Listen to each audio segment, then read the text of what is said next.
Erin, welcome to the Astroben podcast. How are you? Good. Thanks for having me. No, thank you for coming on. I've wanted to chat to you for a while. You've been on the uh, Twitter sphere or Instagram sphere for a while now, and I've kind of All the social medias. Yeah. yeah. Let's start at the beginning. What sparks your interest in science and engineering? Yeah, well, I think it has to go back to I grew up in Florida during the shuttle era, and I think it's kind of hard to avoid space if you did that. So I got to grow up seeing shuttles launch from my front lawn. I was over in Tampa, so it wasn't like I was right close, but you could get up there on a clear night and see the solid rocket boosters, falling off of the shuttle, which is pretty incredible. And I also have family my family is all either teachers or engineers. So I think I just found the perfect balance between the two. And it was really fun to kind of always be exposed to that from an early age.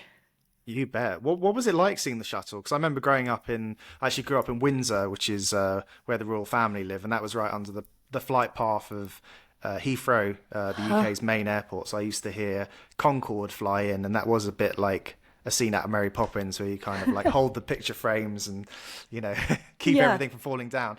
How dramatic was it? Like, would you hear it rumble, and then everyone would sort of rush outside? Interestingly, so Tampa is like a 2 hour drive from Kennedy Space Center. So what we actually heard was the sonic booms when they returned. So on liftoff, you just had to know to go outside on a clear day and you could kind of see it. But when it came back, my house had growing up had a little sliding glass door, and it would go boom boom. And like when the shuttles came back into atmosphere, it was pretty incredible. And Kennedy Space Center now has a exhibit. It's like a slide you go down, and it'll make the boom boom sound when you go down it for people to experience it. It really was just like that. And even though it wasn't on the launch, you felt like you just had this connection to it because of that, and made space more tangible in a way. Yeah, you can. There's certainly something to be said for seeing a launch. It's Yeah. not all about launch vehicles, but it is, especially engaging with young people, and nothing sparks the imagination like seeing and feeling, sometimes feeling the heat of a launch. Oh, yeah, for sure. And I think it's so cool to see now the number of rocket launches that are happening there and ramping up, and it feels almost like a community event down there. Right. So was there a sort of specific moment that you decided I'm going into space, or was it a sort of gradual passion that came from seeing it, hearing about it every day? I think like looking back on it, it feels more obvious that this is the direction I would have gone.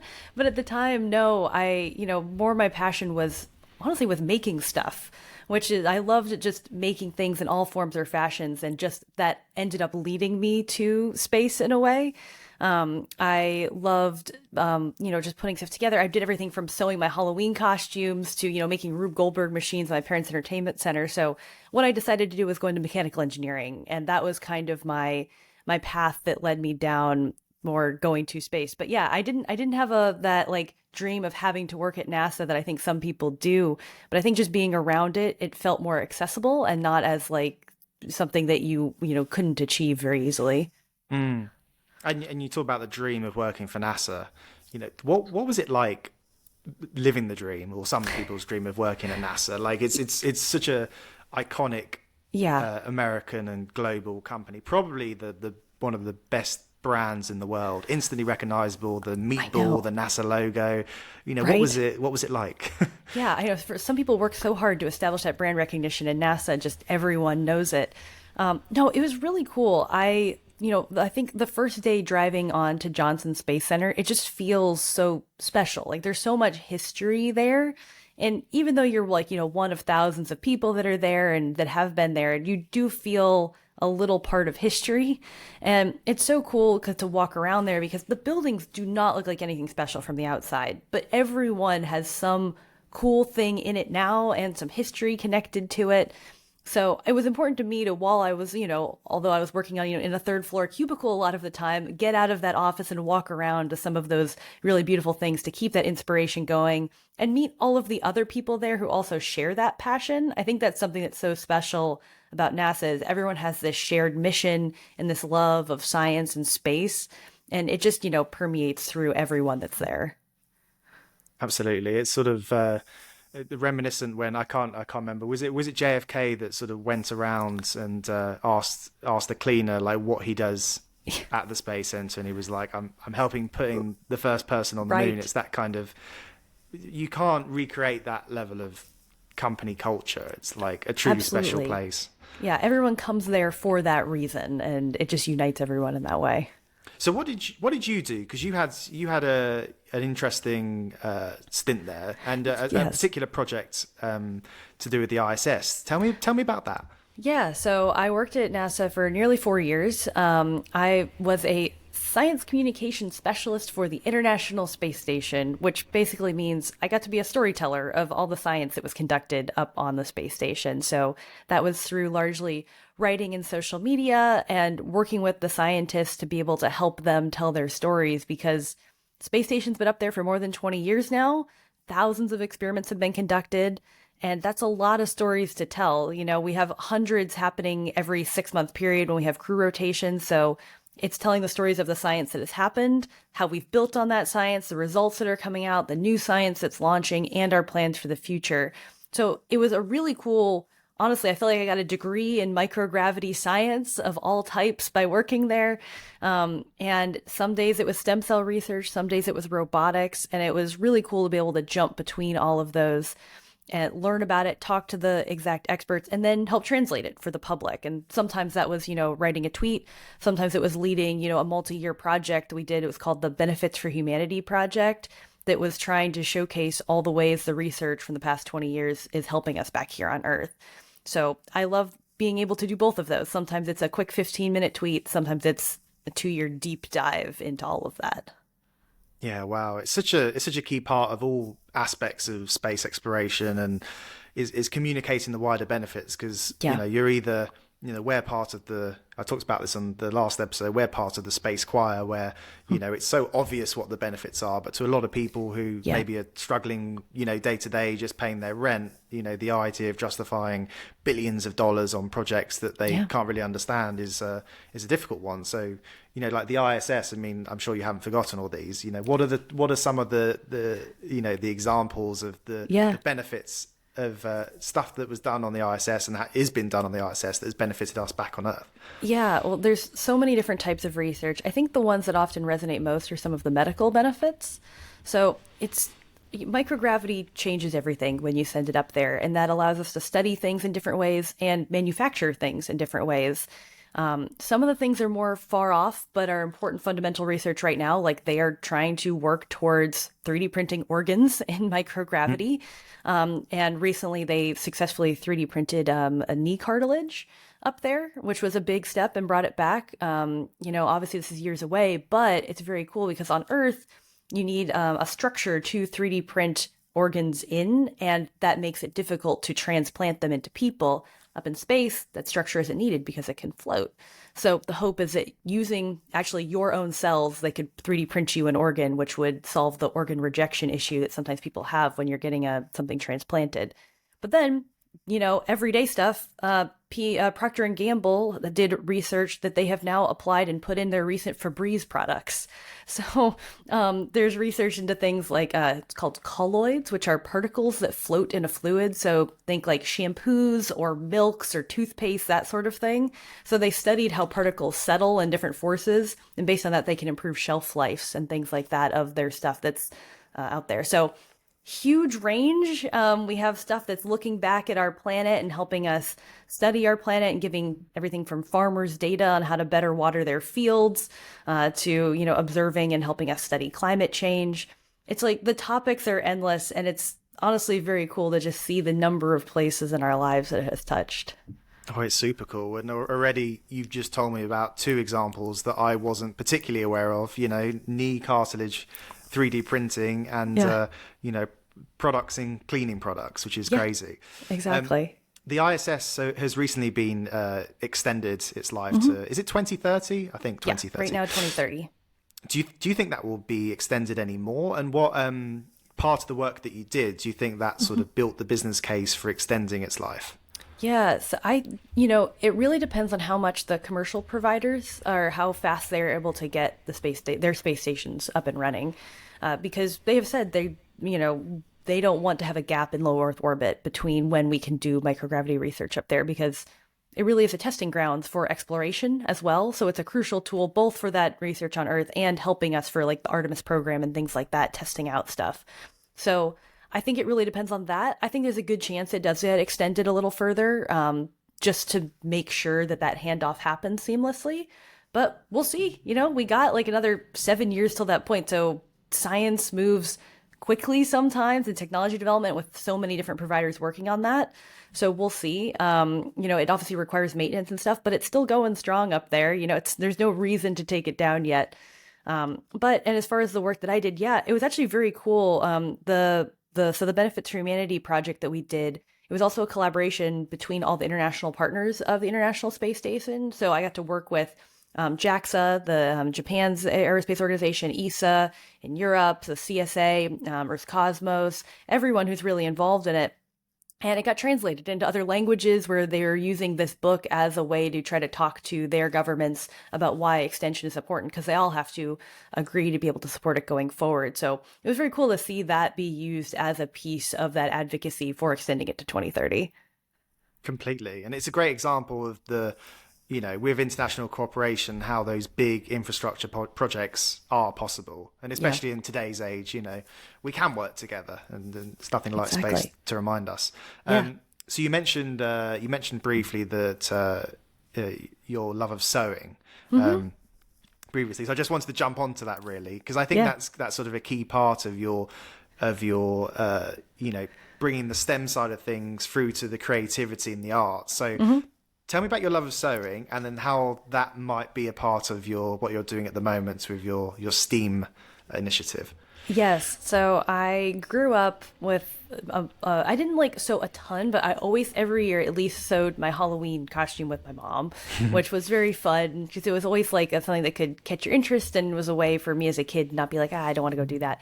But I always had fun doing that. And then as I got a little older, I really appreciated the intersection of what sewing is and my interest in engineering, because I realized sewing was the first time I used a machine as a kid. Sure, lathes and mills are a little different at getting your mechanical engineering degree, but it's kind of a heavy duty machine that's a little bit dangerous to use. And it was my first exposure to that. And I also realized that sewing is turning something 2D, which is fabric, into something 3D, which is clothes, which is so similar to what you do when you create part drawings as a mechanical engineer in computer-aided design software, and then translate that into something you're 3D printing. So I always try to emphasize that, just because I think people think of them as very different when there really is so much overlap. And so I'm very much a big advocate for STEAM, including the art in STEM, because creativity and art is so crucial for, creating innovations and creating relatable science and engineering. So I like trying to combine fashion and science whenever I can. Sometimes it's sewing creations myself. Sometimes it's 3D printing jewelry. I have a just off frame, a crown that has spinning gears on it that I 3D printed. I've made skirts that have patterns on them inspired by the Mars Perseverance rover parachute. Whenever I get inspired, I love just jumping on it and making it and then sharing that process online. It's amazing. And it sort of goes with the whole storytelling. Yes. Especially with young people, it's, in an online world, it's sort of things like that make you stop scrolling and be like, oh, that's cool. What is the design? Oh, it's the same design as the canopy of a Mars rover. It's just, it's great. So is that what you're doing full time at the moment? Steam Power?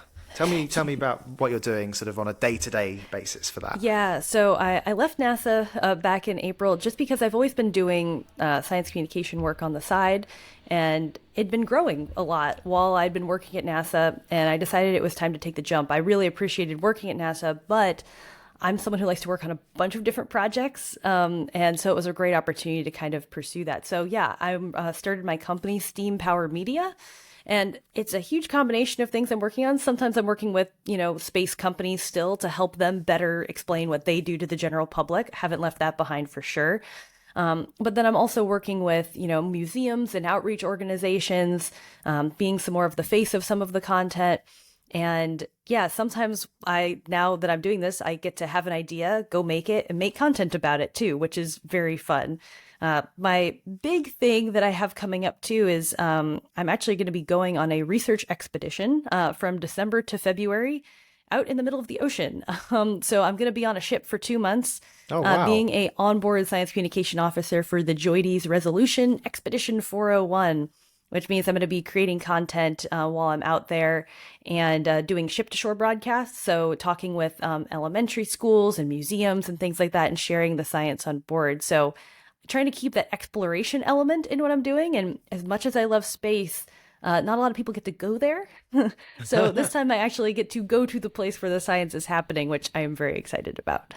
Wow, I had no idea of that. That sounds it sounds exciting and slightly scary. Have you ever been in an environment like that before? Because it's not for Yeah. there's these analog projects which are sort of a week, 2 weeks, but 2 months is quite a long time. Do you go to shore in that time, or are you really kind of isolated on there?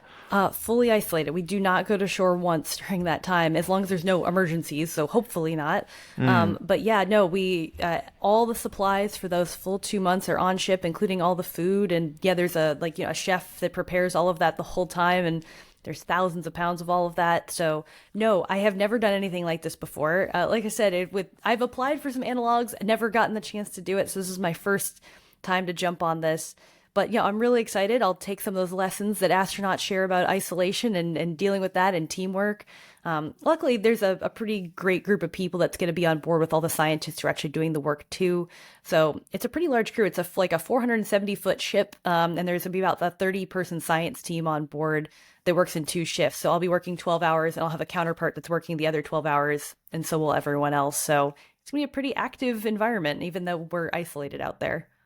Oh, so it's a proper 24/7 operation. And Yeah, I hope you've got exactly. good Wi-Fi up there. Well, I guess with Starlink now, there's Yeah. there's a solution for that. It's improved, but yeah, and luckily, working in the outreach area, I get a little more access to Wi-Fi to be able to share everything that's going on. So yeah, we'll see once I'm out there. But I've heard they've gotten better connection now. That's so exciting. Can you say much about the sort of science and experiments that you're looking to do? Yeah, so the mainly what this ship does is it takes cores of the ocean floor. So it basically drills down really far into the ocean floor to take large rock samples, core samples, which then the scientists are able to pull up and study the history of our Earth. And specifically, this expedition is looking at the Messian salinity crisis, which is a period back many years ago where the Mediterranean largely dried up. It formed a 1,000-meter thick layer of salt called a salt giant. And the reason they're studying this is there was a huge change in global climate related to this. So there's a lot of things to be able to learn about how water level changes, how some salinity changes, different water paths moving can affect our global climate, and see if there's things we can apply that to present day in the future, as well as learning about our past. So it's going to be really cool. I have a lot of learning to do. This is obviously not my scientific area of expertise, but that's what I love about science communication is I get to jump between all these areas and dive in and learn from all the experts that are going to be with me on board. Fantastic. And congrats for doing your own thing as well, because it's Thanks. having done my own thing for a number of years, it is scary at times, and Yeah. especially going from somewhere like NASA, where I imagine you've got Yeah. so much support, and you can call anyone up, and they understand who you work for, Yeah. so it's fair play for doing that. What have been some of the challenges in establishing and growing steam power media, and Sure. what do you most enjoy about it? Yeah, so as far as challenges, I think, right off the bat, I had to be a lot more business minded than I have in the past. So like my first 2 months was really like, obviously I'd established some stuff because I did it on the side, but just getting the projects set up rather than actually working on them. And now I'm really enjoying being able to actually execute on them now that I have a bunch of these things lined up. But I think, just figuring out the balance between all of those things, how much work is the right amount of work in a week, how much is too little, how much is too much. I think one of the best things is I've been able to reserve 2 months to go on an expedition. Like that's something I could never have done if I was taking off. And I can continue to do that as I try to look for these big opportunities. As I'm working with a bunch of people on projects, I can block off those amounts of time for those things that I never would have had the opportunity to do. I can jump on opportunities. I can, when I have them, I'm currently also helping support a newly launched pinball manufacturer in my area with their social media, and got to be in a trailer for a pinball machine on a random day because I could. So again, things that I just never would have had the opportunity to do otherwise. Yeah, wow, that's quite a leap. So you're a pinball wizard. I compete in pinball tournaments and have for about a year and a half now. So I got recruited to be in the launch trailer for Barrels of Fun's labyrinth themed pinball machine that came out recently. Okay, that's amazing. I'm definitely gonna put some links in the show notes about that. Definitely. How do you compete in pinball tournaments? Sorry, I'm realizing we're doing a huge change of subjects, but Totally fine. Is it just sort of reaction times? What makes you a good pinball player? Honestly, there's a lot to it. First of all, there's flipper skills. So learning how to control the pinball, because if you know what you're doing, you don't just hit the flipper and send it back. Learning how to aim it. And then there's learning the rules of the thousands of pinball machines that have been made in pinball history, because they've been made since, honestly, really far back, but often the ones in tournaments are in the 1960s forward. So learning how to nudge and move the machine, learning where you should be shooting the shots. Modern pinball machines have really in-depth rules.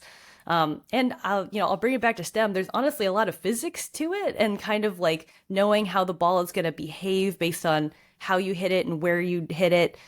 So there's definitely an element. There's a lot of technical minded people that are competing in pinball. A lot of I've met a number of NASA people through playing in pinball tournaments. And I will still have on my list. I want to do a physics and science of pinball series. I just haven't gotten around to it yet. Yeah, like working out the speed and the different ways the ball can be hit and to make it spin and all that sort of stuff. It sounds there's probably a lot to unpack there. Well, it seems kind of a similar trend, with the sewing. It's like you're taking things that people have been doing for a long time, but making it fun and using that as a tool to explain science, which I think is really, really interesting. Exactly. And when you open those things up, they are really a combination of art and engineering. 'Cause like the undersides of pinball machines are full of wires and circuits and motors and so many different things. Then you look at the top and it's a piece of art, and people have really combined that art and engineering in that field too. Well, I'll wait to the day that you release your own space pinball machine, because I'd definitely buy one of them to put in my office. One day. There's a bunch of space pinball machines from the past, but there haven't been any modern ones, so I'm waiting for that uses all the modern technology.